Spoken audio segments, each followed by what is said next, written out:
Good morning, boys. Welcome to the online class. In this science class, we have discussed about light, the properties of light, some basic rules in light, some phenomena in light, and about lens and the various possible positions of object and the images formed. Now, and also we studied about the uses of convex lens and concave lenses. And this session we are going to study about lens formula. That is a formula for both concave and convex lens. The formula for lens is 1 by f is equal to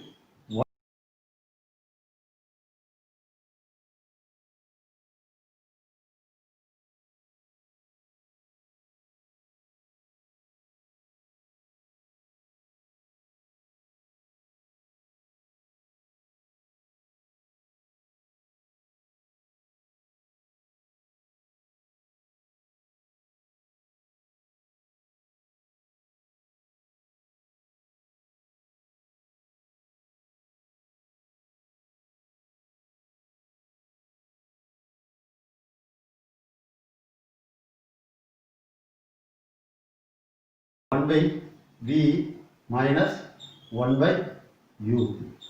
What is this f? This is nothing but the focal length of the lens. Focal length of the lens. What is this v? This is nothing but the distance between optic center and image. What is u? The distance between optic center and the object. This is lens formula. Lens formula. F is focal length, V is the image distance, and U the object distance. This is the lens formula.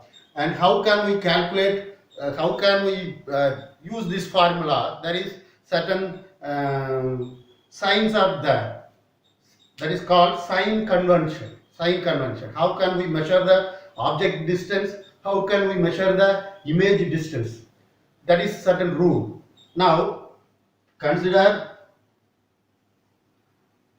this as lens. This is principal axis. This is F. This is 2F or C, center of curvature. Here this is F. This is 2F or center of curvature. Now the basic sign first. Now consider this as object. Object. This is H1, right? Object distance H1.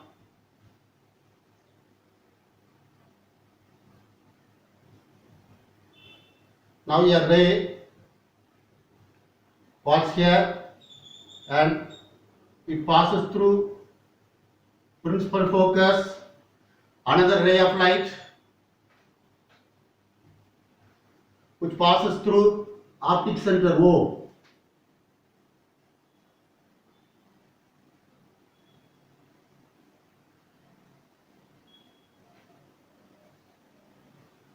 We get image.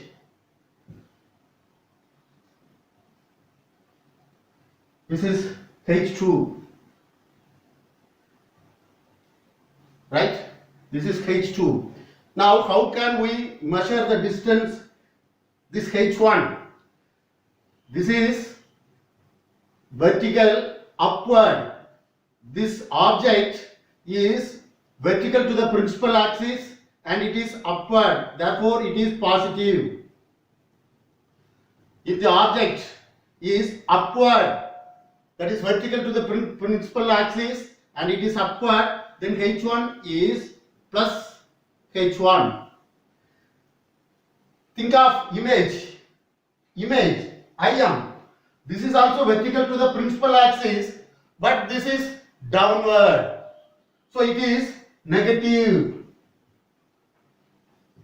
So this is negative. So any object which is upward and vertical to the principal axis, that should be taken as positive. Any image or object which is vertical to the principal axis but downward, it is negative. So I can call H2 as minus H2. Sir, understand? If it is vertical to the principal axis and upward, it is positive. If it is downward, it is negative. Therefore, what is magnification? M is equal to H1 by H2. Here, H1 is positive. Let it be 5 centimeter. Object today உயரம் 5 சென்டிமீட்டர்னு வச்சுக்க. Object today உயரம் 5 centimetre. இது அப்வார்டா இருக்குது. அப்போ H1 வந்து +5. +5. Image உடைய உயரம் 10 சென்டிமீட்டர்னு வச்சுக்க. இமேஜ் எப்படி இருக்குது? பிரின்சிபல் ஆக்சிஸ்க்கு வெர்டிகலா டவுன்வர்டா இருக்குது. So it is -10. So magnification M is equal to -1/2. -1/2. This is first rule. Sign convention. சரிதானா? பொருளானது பொருளோ பிம்பமோ முக்கிய அச்சுக்கு மேலாக இருந்தால் மேல் நோக்கி இருந்தால் அது பிளஸ் ஆக எடுத்துக்கொள்ளணும், பாசிட்டிவா எடுத்துக்கொள்ளணும். பொருளோ பிம்பமோ முக்கிய அச்சுக்கு செங்குத்தாக கீழ் நோக்கி இருந்தால் அது எதிர்மறையான குறியோடு குறிப்பிட வேண்டும். பொருளோ பிம்பமோ முக்கிய அச்சுக்கு பெர்பெண்டிகுலரா செங்குத்தாக மேல் நோக்கி இருந்தால் பிளஸ், கீழ் நோக்கி இருந்தால் மைனஸ். அடுத்த சைன் கன்வென்ஷன் எப்படின்னா, any distance should be measured only from the optic center. எந்த இது இருக்குதா ஸ்கேல், எந்த டிஸ்டன்ஸ் ஆக இருந்தாலும் ஒளி மையத்திலிருந்து மட்டுமே அளவிடப்பட வேண்டும். கவனிச்சுக்க, இதுதான் எந்த டிஸ்டன்ஸ்னாலும் ஒளி மையத்திலிருந்து அளவிடப்பட வேண்டும். ஆப்டிக் சென்டர் ஒளி மையத்திலிருந்து தான் அளக்கப்பட வேண்டும். ஒளி மையத்திலிருந்து ஒளியின் பாதைக்கு, ஒளி மையத்திலிருந்து ஒளியின் பாதையிலேயே அளந்தால் அது பிளஸ். ஒளி மையத்திலிருந்து இப்போ ஒளி எங்க இருந்து போகுது பாரு, இந்த சைடுல இருந்து இந்த டைரக்ஷன்ல போகும், இதுல இருந்து இந்த டைரக்ஷன்ல தான் போகும். அப்போ ஒளியின் பாதை இங்க இருந்து இந்த பக்கம். அப்போ ஒளி மையத்திலிருந்து அளந்தால் அது, ஒளி மையத்திலிருந்து ஒளியின் திசை நோக்கி அளந்தால் அது பிளஸ். ஒளி மையத்திலிருந்து ஒளியின் திசை நோக்கி அளந்தால் அது நேர் குறியீடு. ஒளி மையத்திலிருந்து ஒளியின் திசைக்கு எதிர்ப்புறமாக அளந்தால், இப்போ ஒளி இங்க இருந்து போகுது, இங்க இருந்து அளக்கிறேன், கண்டிப்பா ஒளி மையத்திலிருந்து தான் அளக்க வேண்டும். ஒளி மையத்திலிருந்து ஒளியின் திசையிலேயே அளந்தோம் என்றால் அது plus.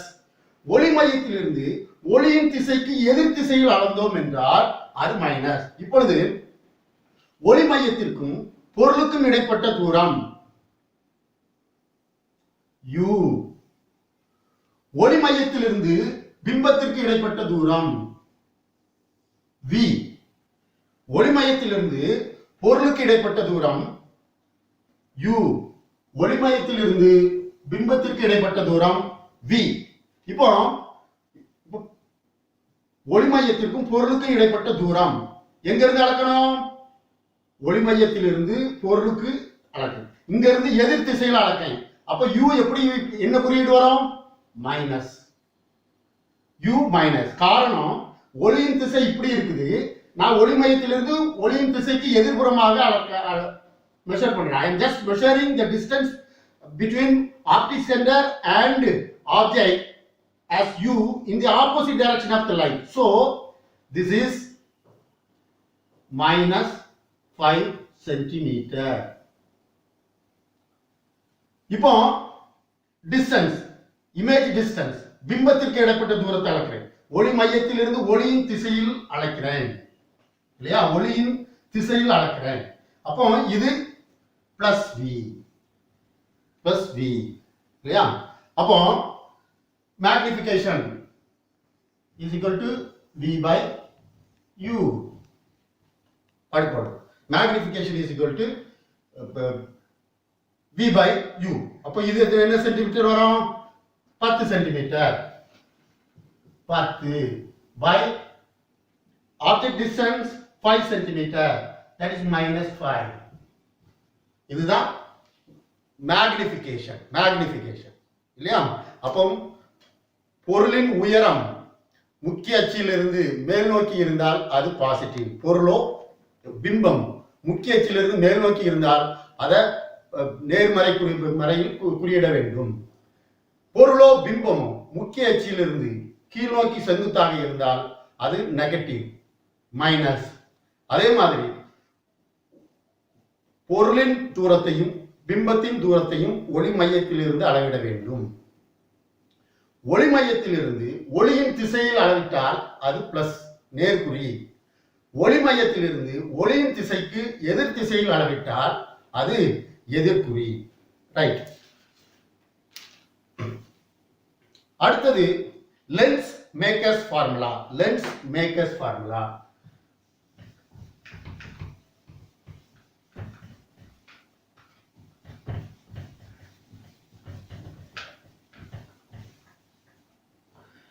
Lens maker's formula. The knowledge of lens maker's formula is very important when we make a lens. ஒரு லென்ஸை எந்த குவிய தூரத்தில் தயாரிக்க வேண்டும் என்றால் அதற்கு கண்டிப்பாக எந்த மெட்டீரியல்ல நம்ம லென்ஸை செய்கிறோம், அதனுடைய ஒளி விலகல் எண் எது என்பது ரொம்ப முக்கியம் இல்லையா?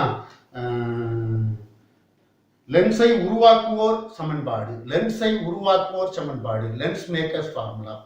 அப்போ லென்ஸை உருவாக்கும் போது இந்த லென்ஸ் மேக்கர்ஸ் ஃபார்முலா, இந்த ஃபார்முலாவை பற்றிய அறிவு மிகவும் முக்கியம். அது என்ன formula? 1/f is equal to mu minus 1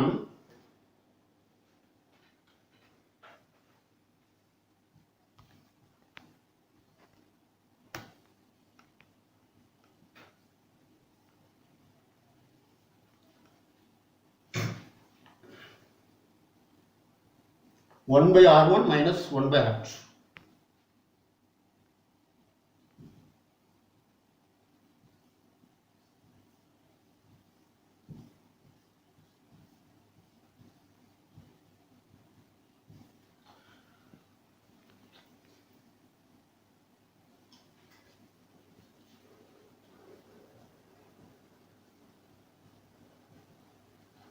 One by f is equal to mu minus 1 into 1/r1 minus 1/r2.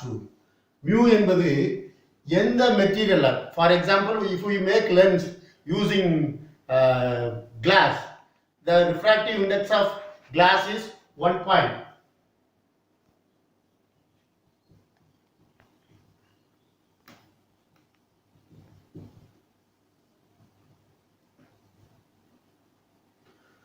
Refractive index of mu is 1.33 for glass. ஒளி விலகல் எண், கண்ணாடியின் ஒளி விலகல் எண் 1.33. இப்படி ஒவ்வொரு ஊடகத்துக்கும் ஒவ்வொரு ஒளி விலகல் எண் உண்டு. அப்போ இப்போ for example if we make lens using glass, this mu should be considered as 1.33. What is R1? Radius of curvature of the first medium, first phase. What is R2? The radius of curvature of second phase. இல்லையா? ஒரு lens இப்படி இருக்கு. அப்போ இது R1, radius of curvature இது R1, இது R2. சரிதானா? This is lens maker's formula. 1/f is equal to mu minus 1 into 1/r1 minus 1/r2. So lens maker's formula என்றால் ஒரு லென்ஸை உருவாக்குவதற்கு 3 விதமான அடிப்படை அளவுகள் உனக்கு தெரிஞ்சிருக்கணும். ஒன்று, எந்த ஊடகத்தை பயன்படுத்துகிறோமோ அதனுடைய ஒளி விலகல் எண்.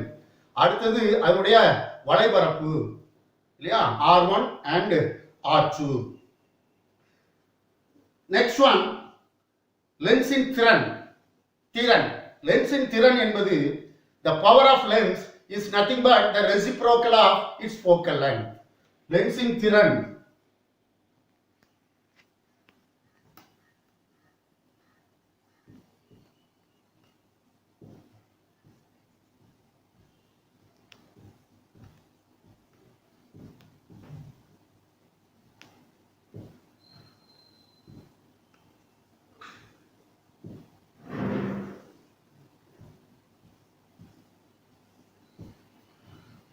லென்ஸின் திறன் என்பது the power of lens is nothing but the reciprocal of its focal length. அதனுடைய குவிய தூரத்தின் தலைகீழி. முக்கியமான one word, what is the unit of power of lens? லென்ஸின் திறனின் அலகு என்ன? Dioptre.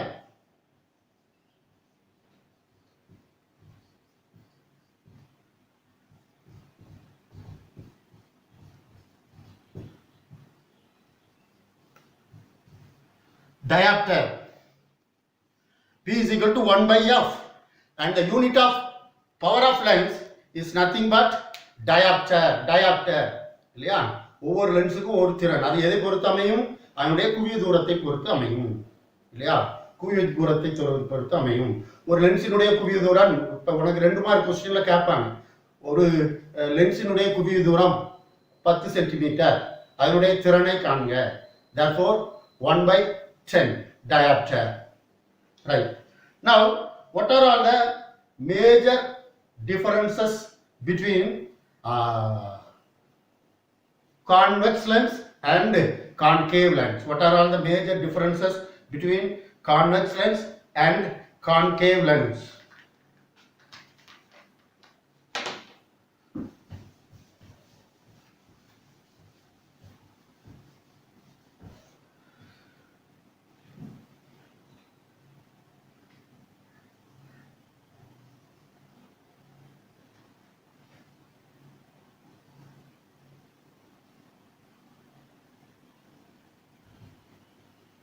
Convex lens, it is thicker at the middle and thinner at the edge. Convex lens, it is thicker at the middle and thinner at the edge. Whereas concave lens, it is thinner at the middle and thicker at the edge. Convex lens is thicker at the middle and thinner at the edge. Concave lens is thinner at the middle and thicker at the edge. அதாவது குவிலென்ஸ் என்பது நடுவில் தடித்தும் ஓரங்களில் மெலிந்தும் காணப்படும்.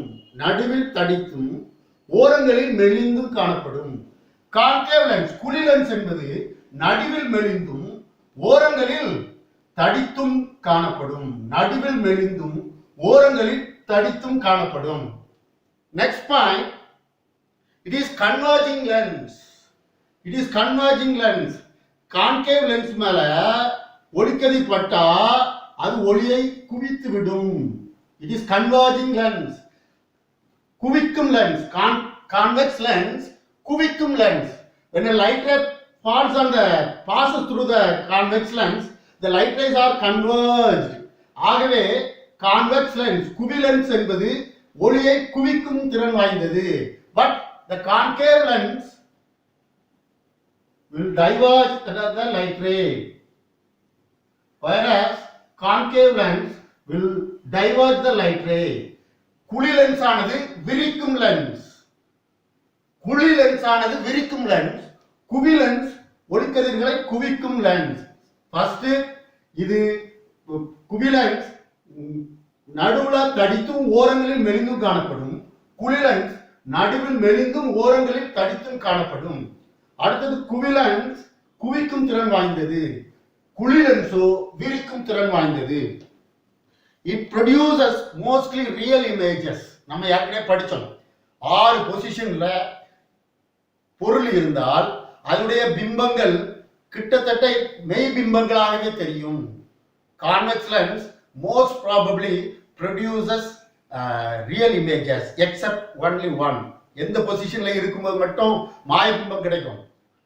பொருளானது முக்கிய குவியத்திற்கும் ஒளி மையத்திற்கும் இடையில் இருக்கும் போது மட்டும் மாய பிம்பம். அதைத்தான் பார்த்தோம். கைரேகை பார்க்கிறவருக்கு. கைரேகை பார்க்கிற இது மட்டும்தான் மாய பிம்பம், இது எல்லாமே மெய் பிம்பம். So convex lens will always produce real image. Most probably it will produce real images, but concave lens will produce virtual image, virtual images. இல்லையா? குழி லென்ஸ் எப்பொழுதும் மாய பிம்பத்தையே தோற்றுவிக்கும். It is used to treat hypermetropia. Convex lens hypermetropia. Hypermetropia தூரப்பார்வை, இங்கிலீஷ்ல தூரப்பார்வை, தூரப்பார்வையை சரி செய்ய convex lens, குவி lens பயன்படுகிறது. தூரப்பார்வையை சரி செய்ய குவி லென்ஸ் பயன்படுகிறது. தூரப்பார்வை என்ன? தூரத்தில் உள்ள பொருள் மட்டும் நன்றாக தெரியும், பக்கத்தில் உள்ள பொருள் சரியாக தெரியாது. இப்பேற்பட்ட குறைபாடுகளை சரி செய்ய கான்வெக்ஸ் லென்ஸ் பயன்படுகிறது. ஆனால் குழி lens it is used to treat myopia. கிட்ட பார்வையை சரி செய்ய பயன்படுகிறது. கிட்ட பார்வையை சரி செய்ய பயன்படுகிறது. 2 விதமான பார்வை கோளாறு, 4 விதமான பார்வை குறைபாடுகள் உண்டு. ரொம்ப காமனா இருக்கக்கூடிய பார்வை குறைபாடுகள் 2: ஹைப்பர்மெட்ரோபியா, மயோபியா. கிட்ட பார்வை, தூர பார்வை, இல்லையா? அப்போ குழி லென்ஸ் கிட்ட பார்வையை சரி செய்ய பயன்படுகிறது, குவி லென்ஸ் தூர பார்வையை சரி செய்ய பயன்படுகிறது. ரைட். இப்போ இந்த கிளாஸ்ல நம்ம முதல்ல அடுத்து பார்க்கறது ஒண்ணு, கண், ஸ்ட்ரக்சர் ஆஃப் ஐ, அதை பத்தி பார்க்க போகிறோம். கொஞ்சம் கவனமா கவனிச்சுக்க. இது நம்முடைய கண்ணை பற்றிய பாடம். உனக்கு என்ன ஏது, கண்ணா இதுல எது, விழிக்கோளம்னா என்ன, லென்ஸ்னா என்ன, பாவைனா என்ன, ஐரிஸ்னா என்ன, இது உனக்கு தெரிஞ்சுக்கணும்.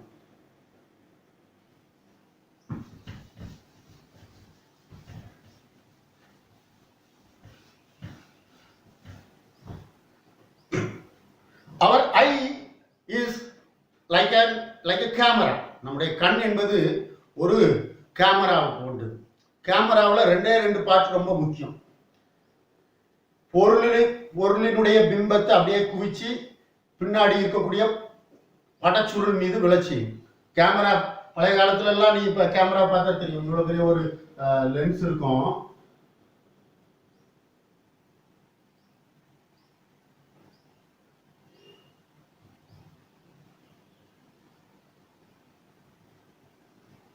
இல்லையா? இதுக்கு முன்னாடி ஒரு மூடி இருக்கும். பொருள்ல இருந்து வந்து இந்த மூடியை திறந்த உடனே இதுல இருந்து வந்து ஒளிக்கதிர்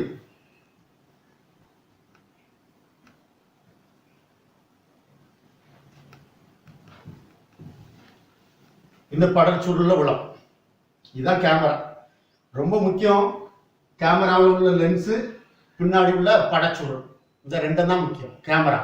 so our eye, the function of our eye is like a camera, function of a camera. நம்முடைய கண்ணானது ஒரு ஒளிப்பட பெட்டி போல தெரிகிறது. இங்க கேமராவில் உள்ள லென்ஸுக்கு பதிலாக கண்ணில் உள்ள ஒரு லென்ஸ், விழி லென்ஸ் செயல்படுகிறது. இந்த கேமராவில் உள்ள ஒளிப்பட சுருள் மாதிரி நம்ம விழிக்கு பின்புறம் ரெட்டினான்னு ஒன்று இருக்கு. இந்த 2 தான் ரொம்ப முக்கியம். மற்ற ஃபங்க்ஷன்ஸை நம்ம பார்ப்போம்.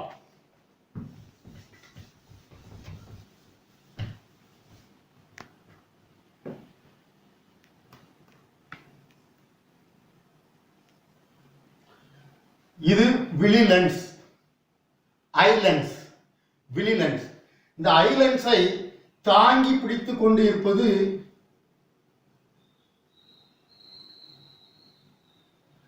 சிலியரி தசைகள்.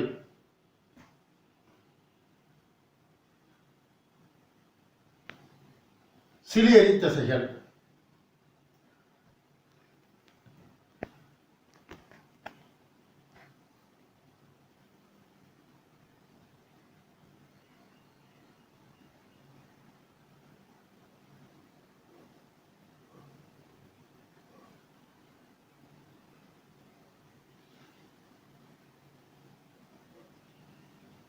சரிதானா?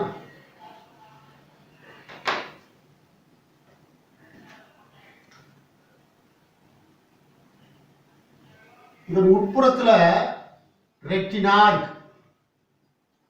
உட்புறத்துல ரெட் கலர்ல போட்டிருக்கேன் பாரு, இது ரெட்டினா. ரெட்டினாவுக்கு அடுத்த லேயர் ஒன்று இருக்கு ப்ளூ கலர்ல.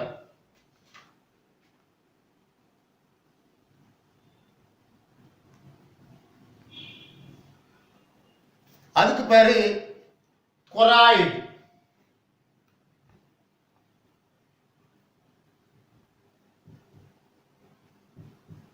ரெட்டினா அடுத்த லேயர் பேரு CHOROID, கொராய்டு. தமிழ்ல அதைத்தான். இதுக்கு மேல இன்னொரு லேயர் உண்டு.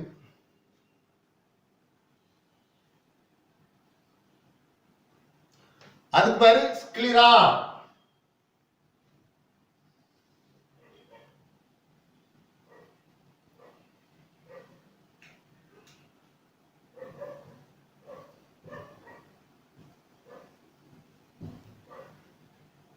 இது என்ன சொன்னேன்? சிலியரி.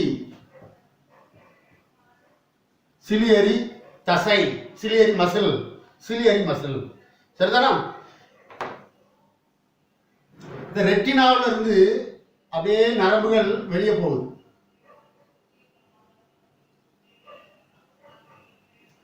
பார்வை நரம்புகள், பார்வை நரம்புகள்.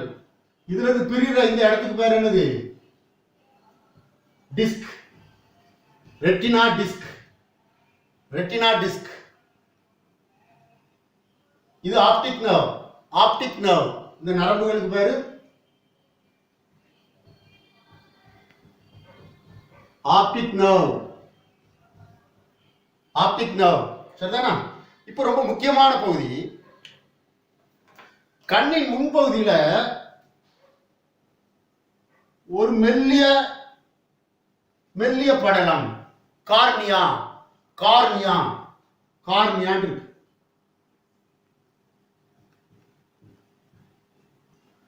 கார்னியா கண்ணின் முன்பகுதியில் உள்ள மெல்லிய படலம், கார்னியா. இந்த ஐலென்ஸ் இருக்குல்ல, லென்ஸ். ஐலென்ஸுக்கு முன்னாடி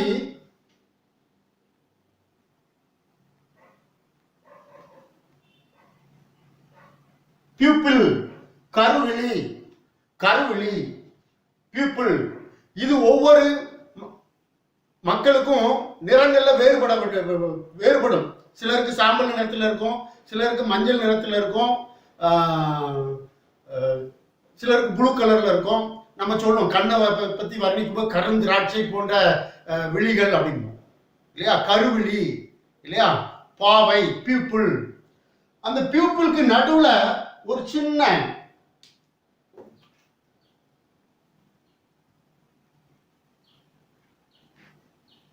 அதுக்கு பேரு ஐரிஸ். ஐரிஸ். இதன் வழியாக தான் ஒளி ஊடுருவக்கூடியது. இதன் வழியாக தான் ஒளி ஊடுருவக்கூடியது. கண் பாவை, கண் பாவை, கண்மணிம்போம். கண்மணி போல் என்னை காத்தருளும் அப்படின்ட்டு. ஏன்னா கண்ணினுடைய முக்கியமானது அந்த கண் பாவை. தமிழ்ல அதுக்கு என்ன சொல்றோம்? ஐரிஸ். ஐரிஸ் இல்லையா? இது கண் பாவை. கண் பாவையின் நடுவில் இருக்கிறது தான் ஐரிஸ். கண் பாவைக்கு இங்கிலீஷ்ல பியூப்பிள். இது பியூப்பிள்.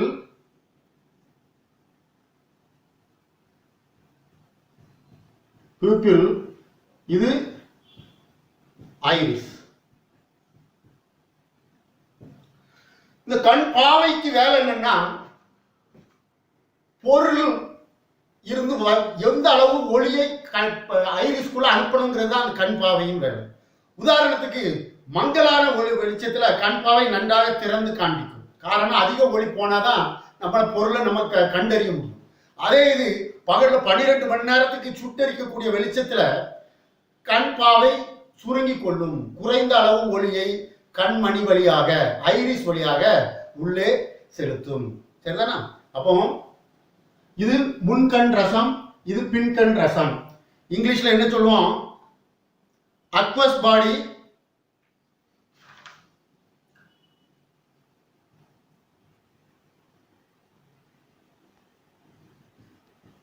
அக்வஸ் பாடி, முன்கண் அறை. முன்கண் அறை. இது என்னது? விட்ரியஸ் பாடி.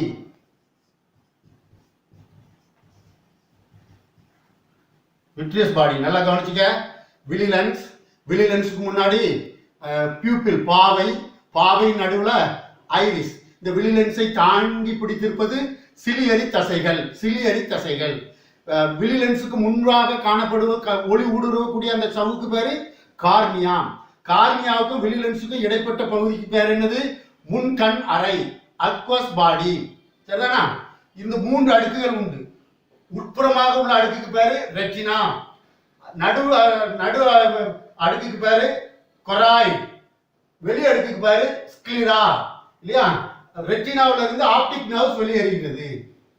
இப்பொழுது பொருளில் இருந்து வரும் ஒளிக்கதிரானது, நான் இதை உனக்கு பார்ட்ஸ் என்ன அழிச்சிடுறேன், ஒரு தடவை சொல்லிடுறேன்.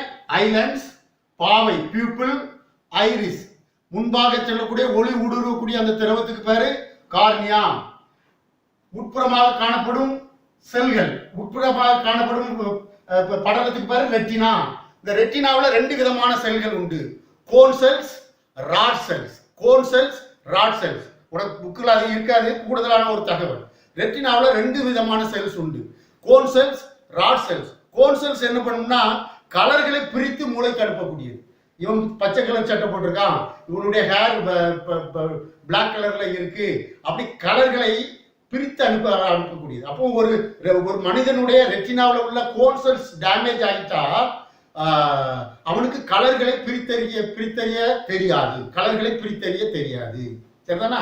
மிலிட்டரியில ஒன்று செலெக்ஷனுக்கு எடுக்கும்போது இந்த இது ரொம்ப பார்ப்பாங்க. Colour blindness. சிலருக்கு கலரை பிரித்தறிய தெரியவில்லை என்றால் கலர் பிளைண்ட்னஸ், நிறக்குருடு அப்படின்னு. மிலிட்டரியில இதை ரொம்ப அக்யூரேட்டா பார்ப்பாங்க. ஒவ்வொரு சின்ன சின்ன கலருக்கும் டிஃபரன்ஷியேட் பண்ண தெரியணும் உனக்கு. அப்பனா கோன் செல்ஸ் நல்லா இருக்கணும். ராட் செல்ஸ், ரெட்டினாவில் உள்ள ராட் செல்ஸ் டேமேஜ் ஆகிட்டா மங்கலான ஒளி வெளிச்சத்தில் உன்னால பார்க்க முடியாது. லைட் சென்சிட்டிவ் செல்ஸ் இல்லையா? கலர் சென்சிட்டிவ் செல்ஸ்னா கோன் செல்ஸ், லைட் சென்சிட்டிவ் செல்ஸ்னா ராட் செல்ஸ். இந்த ராட் செல்ஸ் பாதிக்கப்படும் போது மங்கலான ஒளி வெளிச்சத்தில் உன்னை பார்க்க முடியாது. அதைத்தான் நம்ம சொல்லுவோம் மாலைக்கண் நோய். மாலைக்கண் நோய் இது பெரும்பாலும் பரம்பரை நோய் என்று சொல்லப்படுகிறது. மாலைக்கண் நோய் உள்ளவர்களுக்கு என்ன பிரச்சனைனா ரெட்டினாவில் உள்ள ராட் செல்ஸ் டேமேஜ் ஆயிருக்கும். அதனால அவர்களால கலரை மங்கலான ஒளி வெளிச்சத்தை பார்க்க முடியாது. இப்ப என்ன இது எப்படி இயங்குதுன்னு பார்ப்போம். இந்த கண் எவ்வாறு வேலை செய்கிறது.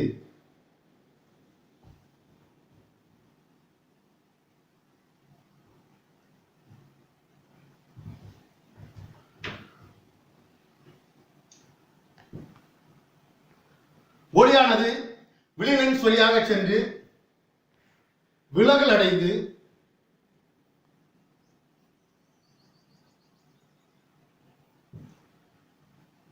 ஒரு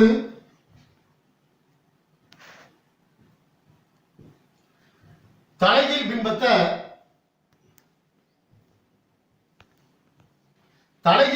ரெட்டினாவில் விழ செய்யுது. ஒளியானது விழிலென்ஸ் வழியாக சென்று ரெட்டினாவில் தலைகீழ் பிம்பத்தை விழ செய்கிறது. ரெட்டினாவில் உள்ள ஆப்டிக் நர்வ்ஸ், பார்வை நரம்புகள், இந்த லைட் இம்பல்சஸ், இந்த ஒளிய நேர மூளைக்கு கொண்டு செல்கிறது. மூளை தலைகீழாக தெரிகின்ற பிம்பத்தை நேராக மாற்றி நமக்கு காட்டுகிறது. இதுதான் சிம்பிள் இல்லையா? அப்போ இந்த பார்வை நரம்புகளில் உள்ள கோன் செல்களும் ராட் செல்களும் இந்த லைட் இம்பல்சஸ் அப்படியே ஆப்டிக் நர்வ்ஸ்க்கு அனுப்பி நேரா பிரெயினுக்கு போகுது. பிரெயின் நமக்கு அதை இன்வெர்டட் இமேஜா காட்டுது. ஒரு உண்மை என்னன்னா நம்முடைய கண்களில் விழும் பிம்பமானது தலைகீழ் பிம்பம். இந்த தலைகீழ் பிம்பத்தை மூளை உனக்கு நேராக மாற்றி காட்டுகிறது. சரிதானா? இதோட நம்ம இன்னைக்கு இந்த கிளாஸ் முடிச்சுடுவோம். இந்த கண்ணினுடைய 2 செயல்பாடுகள் உண்டு. Persistence of eye, accommodation of eye அப்படின்னு. அதை நம்ம அடுத்த பாடத்தில் பார்த்துட்டு கண்ணில் ஏற்படும் குறைபாடுகள் என்ன, அதை எவ்வாறு சரி செய்யலாம் அப்படிங்கிறத லாஸ்ட் கிளாஸ் நாளைக்கு அடுத்த செஷன்ல நம்ம லாஸ்ட் இந்த ஆப்டிக்ஸ்ல லாஸ்ட் செஷன் அதுதான்.